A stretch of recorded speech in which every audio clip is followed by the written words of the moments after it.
शहर में आए दिन जो हत्याएं हो रही है उसके लेकर कहीं ना कहीं मशाल जुलूस से निकाले व्यापारी लोग जो नकड़ीगंज के दुकानदार हैं, नजारा आप देख सकते हैं। एक तरह सड़कों पे उतरे हुए हैं यहाँ पर व्यापारी, और सीधे तस्वीरें में आपको दिखा रहा हूँ। यहाँ पूरा मशाल जुलूस और 13 फरवरी 2023 को एक तरह से पूरी दुकानें बंद रहेगी, हड़ताल है, तो कहीं ना कहीं ये खौफ खत्म होगा। हमारे कहने मतलब जिस व्यक्ति को ऊपर घटना का अंजाम दिया गया है वो शिकारपुर थाना में एप्लीकेशन लिखा था कि हमारे पास रंगदारी का चिट्ठी आया है कि हमको हमारे जान माल पर खतरा है। उस टाइम में प्रशासन क्या कर रही थी? 24 घंटा आवेदन देने के बाद भी उसकी सुरक्षा की व्यवस्था ये प्रशासन नहीं कर पाई, नरकटियागंज पुलिस सुरक्षा नहीं कर पा रही। आगे इसका कारण क्या है? कहीं ना कहीं हमारे प्रशासन की एक तुच्छहीनता है जो कि हमारे समाज के बीच में यह असहनीय है और अपराधी है। अपराधी आता है, हम कहना है, गोली मारकर चल देता है, लेकिन प्रशासन हाथ में हाथ रखकर सोई रहती है। जबकि जिसके साथ घटना हुआ है वो व्यक्ति प्रशासन के समक्ष आवेदन दिया कि हमारे पास तीसरा का फिरौती मांग है और हमें जान की धमकी दिया जा रहा है। लेकिन एक होता है कि किसी को धमकी दिया जा रहा है, लेकिन प्रशासन के पास गया लेकिन उसके साथ न्याय नहीं मिला, उसके बावजूद भी कांड हो जा रहा है, गोली चल जा रही है। धमकी देने वाला जो धमकी दिया है, जिस व्यक्ति को धमकी दिया वो प्रशासन के पास एप्लीकेशन दिया, फिर उसके बावजूद भी प्रशासन कान में तेल डालकर बैठी रही, सोई रही और घटना का अंजाम, आपराधिक घटना का अंजाम देकर चला गया। ये क्या है? हमारे शहर का प्रशासन क्या करती है हमारे यहाँ के? ओके, देखिए क्या कहेंगे उप सभापति अधिकारी से इस तरह से खौफ का मंजर रहेगा तो नकड़ीगंज के व्यापारी कैसे सुरक्षित रहेंगे? 3 महीने के अंदर एक तरह से एक आदमी की हत्या राजा श्रीवास्तव की हो गई है, उसके बाद दूसरे व्यापारी पर एक तरह से कत्लाना हमला हुआ। सुशासन बाबू के सरकार में हम लोग हैं और बहुत ही मैंने ये घटना जो है शर्मसार है नरकटियागंज के लिए। हम लोग इसके बख्शने नहीं जा रहे हैं और साथ मिलना चाहिए। यहाँ पर पूरा हर कोई मशाल जुलूस निकाल रहा है और यहाँ पर देखिए मैं से हमारे साथ है चेयरमैन यानी सभापति उम्मीदवार अखिलेश राज जी। क्या कहेंगे ये आपके शहर में इस तरह से प्रशासन मुक्त शहर बना हुआ है, कैसा सुरक्षित रहेगा ये शहर? बिल्कुल, अभी आप प्रशासन की लापरवाही के चलते पूरे बाजार के शहरी क्षेत्र में अपराध का दिनों दिन बढ़ता जा रहा है।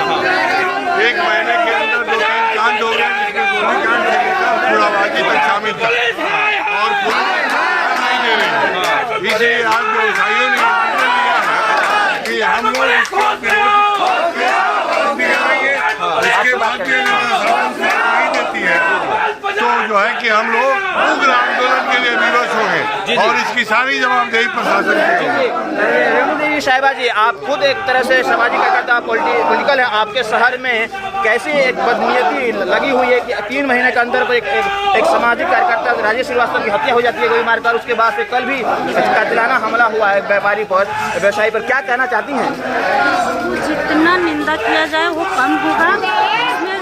पूर्ण रूप से प्रशासन यहाँ के जो है वो कमजोर पड़ रही है, बिहार सरकार कमजोर पड़ रही है।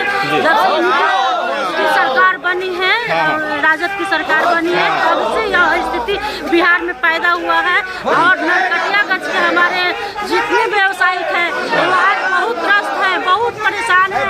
आज आए छीनी झपटी गोली रातों दिन कहीं बदतमीजी लड़कियों के साथ, कभी हर आए दिन होते जा रहा है। इस पर हम लोग सब व्यवसायिक आज निकले हुए हैं और इस पर मांग करते हैं कि अविलंब कार्रवाई होनी चाहिए। तो देखिए कहीं ना कहीं समाज में एक तरह से कहीं ना कहीं खासतौर पर नकड़ीगंज एक तरह से लोकल मार्केट है, स्पेशली गांव देहात के लोग आते हैं। सर क्या कहेंगे, काफ़ी कपड़ा व्यवसाय कैसे सुरक्षित बनाने की कोशिश हो रही है?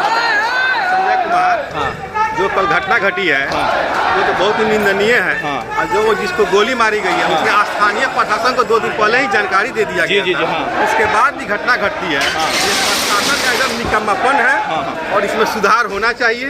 अभियुक्त को जल्द से जल्द पकड़ना चाहिए कि आगे भी व्यवसायियों में व्यवसायियों का रोष कम हो और व्यवसायी अपने को सुरक्षित महसूस जी करें। जी, बहुत शुक्रिया।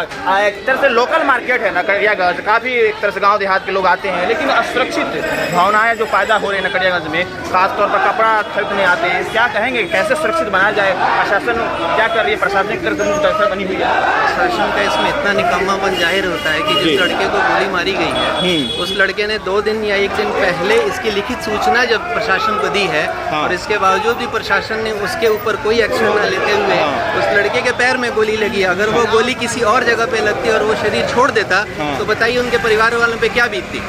ये सरकारी तंत्र का एक ऐसा पहलू है जिसपे नरकटियागंज के व्यवसायी या सड़कों पे इसीलिए उतरे हैं जिसके ऊपर ध्यान देना पड़ेगा। जी, लेकिन ये तो इंटरनली हो रही है, लेकिन बाहर से कोई ग्राहक भी आ रहा है, उसके साथ भी छीना छोरी जब्ती हो रही, तो सुरक्षित माहौल नहीं बनेगा तो लोग एक तरह से ग्राहक भी नहीं आएगा यहाँ पर। सुरक्षित माहौल के लिए तो सबसे पहले जरूरी है सरकारी तंत्र का बहुत मजबूत होना। और जब तक सरकारी तंत्र मजबूत नहीं होगा, सरकारी तंत्र इसके ऊपर नहीं ध्यान देगा, इसके ऊपर कोई काम नहीं किया जा सकता है। क्योंकि पहले सरकारी तंत्र में नरकटियागंज में चारों तरफ पेट्रोलिंग होती थी, अब पेट्रोलिंग का कहीं पता ही नहीं रहता है। ऐसी बहुत सारी समस्या है जो अभी देखिए पीछे भैया बोल रहे हैं कि अभी पीछे राजेश भैया का कांड हुआ, उस कांड को बीते हुए कुछ दिन भी नहीं हुए हैं और इस तरह का कांड फिर नरकटियागंज में हो गया। और जिस अंदाज में अपराधी लहराते हुए पिस्तौल को जा रहे हैं, ये इस चीज़ को दर्शाता है कि इस समय हम लोग बहुत असुरक्षित हैं। देखिए कहीं ना कहीं समाज में और व्यापारियों का काफ़ी अहम रोल होता है, जीडीपी में कंट्रीब्यूशन होता है उनका।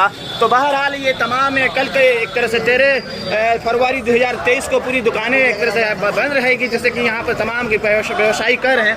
कहीं ना कहीं ये खौफ का जो आलम बना हुआ है, लगातार जिस तरह से यहाँ पर अटैकिंग हो रहा है, एक तरह से अपराधी आ रहे हैं, पिस्टल लहराते हैं, दनादन गोली मारते हैं और सीधे आगे भागते हैं। तो कहीं ना कहीं पुलिस अभी भी कहीं ना कहीं चौराहे पर या किसी तरह का पेट्रोलिंग करते हुए नहीं दिख रही है और लगातार एक तरह से मुख्य दर्शक बनी हुई है।